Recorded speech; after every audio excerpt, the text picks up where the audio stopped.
प्रिय भक्तजनों, आज मैं शनिवार व्रत कथा सुनाने जा रही हूँ। व्रत कथा इस प्रकार है। एक समय स्वर्ग लोक में सबसे बड़ा कौन के प्रश्न पर 9 ग्रहों में वाद विवाद हो गया। विवाद इतना बढ़ा कि परस्पर भयंकर युद्ध की स्थिति बन गई। निर्णय के लिए सभी देवता देवराज इंद्र के पास पहुँचे और बोले, हे देवराज, आपको निर्णय करना होगा कि हम में से सबसे बड़ा कौन है। देवताओं का प्रश्न सुनकर देवराज इंद्र उलझन में पड़ गए। इंद्र बोले, मैं इस प्रश्न का उत्तर देने में असमर्थ हूँ। हम सभी पृथ्वी लोक में उज्जैनी नगरी में राजा विक्रमादित्य के पास चलते हैं। देवराज इंद्र सहित सभी ग्रह उज्जैनी नगरी पहुँचे। महल में पहुंचकर जब देवताओं ने उनसे अपना प्रश्न पूछा तो राजा विक्रमादित्य भी कुछ देर के लिए परेशान हो उठे, क्योंकि सभी देवता अपनी अपनी शक्तियों के कारण महान थे। किसी को भी छोटा या बड़ा कह देने से उनके क्रोध के प्रकोप से भयंकर हानि पहुंच सकती थी।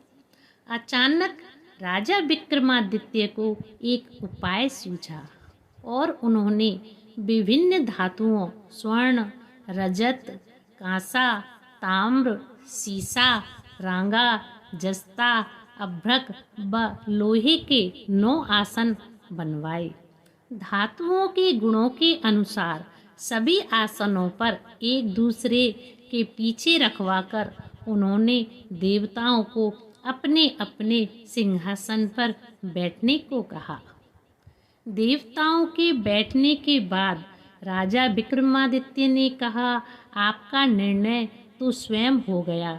जो सबसे पहले सिंहासन पर विराजमान है वही सबसे बड़ा है। राजा विक्रमादित्य के निर्णय को सुनकर शनि देवता ने सबसे पीछे आसन पर बैठने के कारण अपने को छोटा जानकर क्रोधित होकर कहा, राजा विक्रमादित्य, तुमने मुझे सबसे पीछे बैठाकर मेरा अपमान किया है। तुम मेरी शक्तियों से परिचित नहीं हो। मैं तुम्हारा सर्वनाश कर दूंगा। शनि ने कहा, सूर्य एक राशि पर 1 महीने, चंद्रमा 2.25 दिन, मंगल 1.5 महीने, बुध और शुक्र 1 महीने, बृहस्पति 13 महीने रहते हैं। लेकिन मैं किसी राशि पर 7.5 वर्ष यानी कि 7.5 तक रहता हूँ। बड़े बड़े देवताओं को मैंने अपने प्रकोप से पीड़ित किया है। राम को 7.5 के कारण ही वन में जाकर रहना पड़ा और रावण को 7.5 के कारण ही युद्ध में मृत्यु का शिकार बनना पड़ा। राजा, अब तू भी मेरे प्रकोप से नहीं बच सकेगा। इसके बाद अन्य ग्रहों के देवता तो प्रसन्नता के साथ चले गए, परंतु शनि देव बड़े क्रोध के साथ वहां से विदा हुए। राजा विक्रमादित्य पहले की तरह ही न्याय करते रहे। उनके राज्य में सभी स्त्री पुरुष बहुत आनंद से जीवन यापन कर रहे थे। कुछ दिन ऐसे ही बीत गए।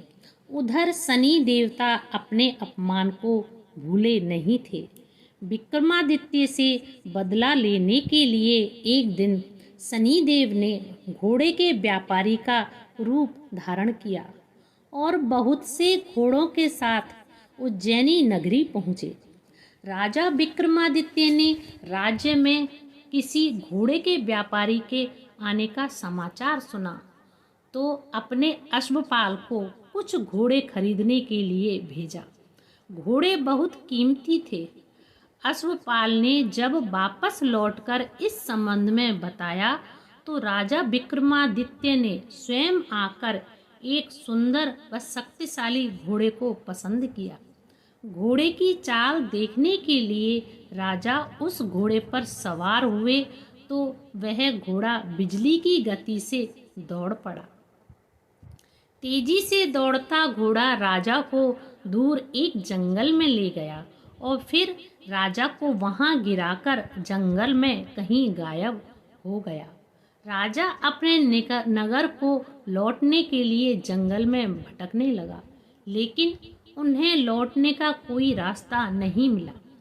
राजा को भूख प्यास लग आई, परंतु बहुत घूमने पर उसे एक चरवाहा मिला। राजा ने उससे पानी मांगा। पानी पीकर राजा ने उस चरवाहे को अपनी अंगूठी दे दी। फिर उससे रास्ता पूछकर वह जंगल से निकलकर पास के नगर में पहुंचा। राजा ने एक सेठ की दुकान पर बैठकर कुछ देर आराम किया। उस सेठ ने राजा से बातचीत की तो राजा ने उसे बताया कि मैं उज्जैनी नगरी से आया हूँ। राजा के कुछ देर दुकान पर बैठने से सेठ की बहुत बिक्री हुई। सेठ ने राजा को बहुत भाग्यवान समझा और खुश होकर उसे अपने घर भोजन के लिए ले गया। सेठ के घर में सोने का एक हार खूंटी पर लटका हुआ था।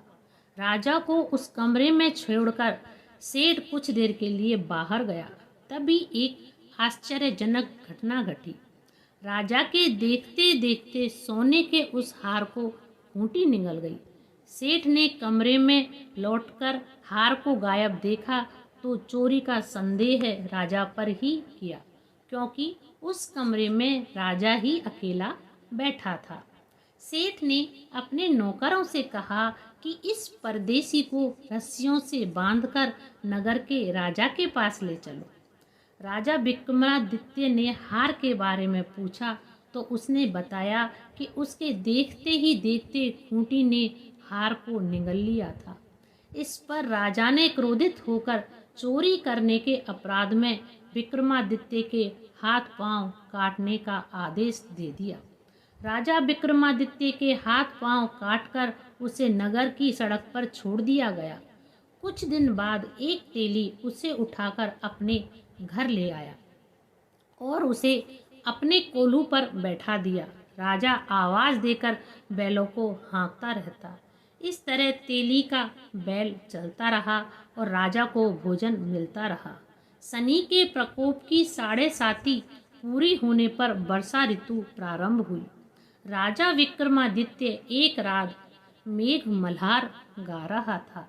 तभी नगर के राजा की लड़की राजकुमारी मोहिनी रथ पर सवार उस तेली के घर के पास से गुजरी। उसने मेघ मल्हार सुना तो उसे बहुत अच्छा लगा और दासी को भेजकर गाने वाले को बुला लाने को कहा। दासी ने लौटकर राजकुमारी को अपंग राजा के बारे में सब कुछ बता दिया। राजकुमारी उसके मेघ मल्हार से बहुत मोहित हुई, अतः उसने सब कुछ जानकर भी अपंग राजा से विवाह करने का निश्चय कर लिया। राजकुमारी ने अपने माता पिता से जब यह बात कही तो वे हैरान रह गए। रानी ने मोहिनी को समझाया, बेटी तेरे भाग्य में तो किसी राजा की रानी होना लिखा है, फिर तू उस अपंग से विवाह करके अपने पांव पर कुल्हाड़ी क्यों मार रही है। राजकुमारी ने अपनी जिद नहीं छोड़ी। अपनी जिद पूरी कराने के लिए उसने भोजन करना छोड़ दिया और प्राण त्याग देने का निश्चय कर लिया। आखिर राजा रानी को विवश होकर अपंग विक्रमादित्य से राजकुमारी का विवाह करना पड़ा। विवाह के पश्चात राजा विक्रमादित्य और राजकुमारी तेली के घर में रहने लगे। उसी रात स्वप्न में शनिदेव ने राजा से कहा, राजा तुमने मेरा प्रकोप देख लिया। मैंने तुम्हें अपने अपमान का दंड दिया है। राजा ने शनिदेव से क्षमा करने को कहा और प्रार्थना की, हे शनिदेव आपने जितना दुख मुझे दिया है अन्य किसी को न देना। शनिदेव ने कुछ सोचकर कहा, राजा मैं तुम्हारी प्रार्थना स्वीकार करता हूँ। जो कोई स्त्री पुरुष मेरी पूजा करेगा, शनिवार को व्रत करके मेरी व्रत कथा सुनेगा, उस पर मेरी अनुकंपा बनी रहेगी। प्रातःकाल राजा विक्रमादित्य की नींद खुली तो अपने हाथ पांव देखकर राजा को बहुत खुशी हुई। उसने मन ही मन शनि देव को प्रणाम किया। राजकुमारी भी राजा के हाथ पांव सही सलामत देखकर आश्चर्य में डूब गई। तब राजा विक्रमादित्य ने अपना परिचय देते हुए शनि देव के प्रकोप की सारी कहानी सुनाई। सेठ को जब इस बात का पता चला तो दौड़ता हुआ तेली के घर पहुंचा और राजा के चरणों में गिरकर क्षमा मांगने लगा। राजा ने उसे क्षमा कर दिया, क्योंकि यह सब तो शनि देव के प्रकोप के कारण हुआ था। सेठ राजा को अपने घर ले गया और उसे भोजन कराया। भोजन करते समय वहाँ एक आश्चर्यजनक घटना घटी। सब देखते देखते उस खूंटी ने हार उगल दिया। सेठ की बेटी ने अपनी बेटी का विवाह भी राजा के साथ कर दिया और बहुत से स्वर्ण आभूषण धन आदि देकर राजा को विदा किया। राजा विक्रमादित्य राजकुमारी मोहिनी और सेठ की बेटी के साथ उज्जैनी पहुँचे तो नगरवासियों ने हर्ष से उनका स्वागत किया। अगले दिन राजा विक्रमादित्य ने पूरे राज्य में घोषणा कराई कि शनिदेव सब देवों में सर्वश्रेष्ठ हैं। प्रत्येक स्त्री पुरुष शनिवार को उनका व्रत करे और व्रत कथा अवश्य सुने। राजा विक्रमादित्य की घोषणा से शनिदेव बहुत प्रसन्न हुए। शनिवार का व्रत करने और व्रत कथा सुनने के कारण सभी लोगों की मनोकामनाएं शनिदेव की अनुकंपा से पूरी होने लगी। सभी लोग आनंद पूर्वक रहने लगे। बोलो शनिदेव महाराज की जय। ओम जय जय शनि महाराज, स्वामी जय जय शनि महाराज।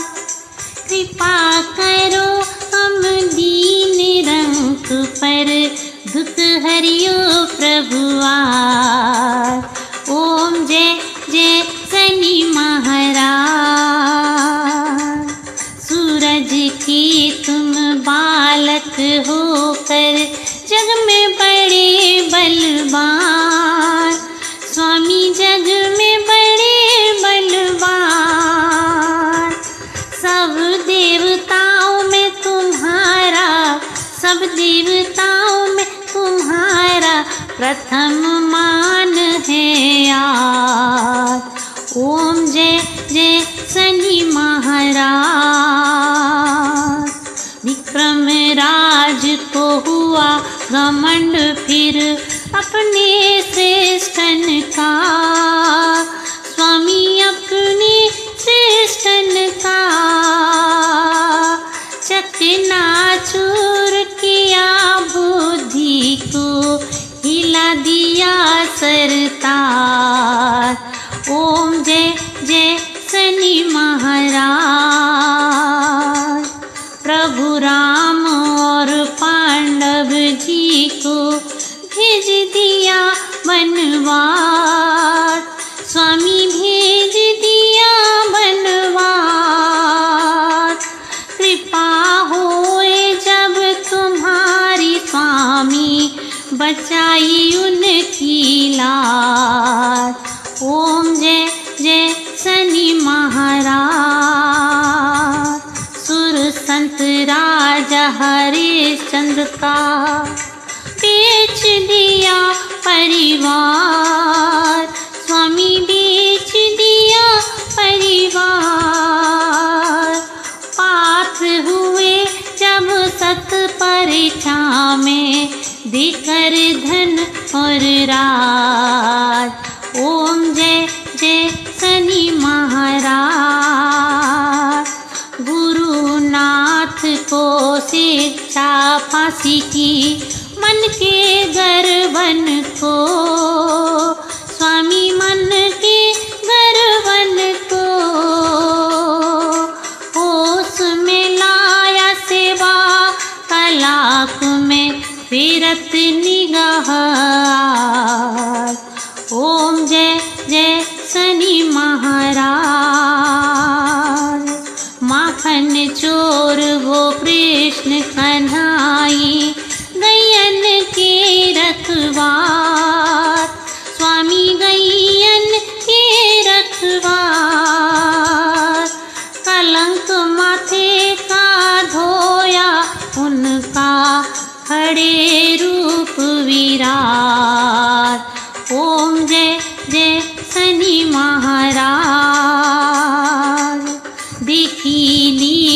प्रभु आया चक्कर तन को अब न सतावे, स्वामी तन को अब न सतावे।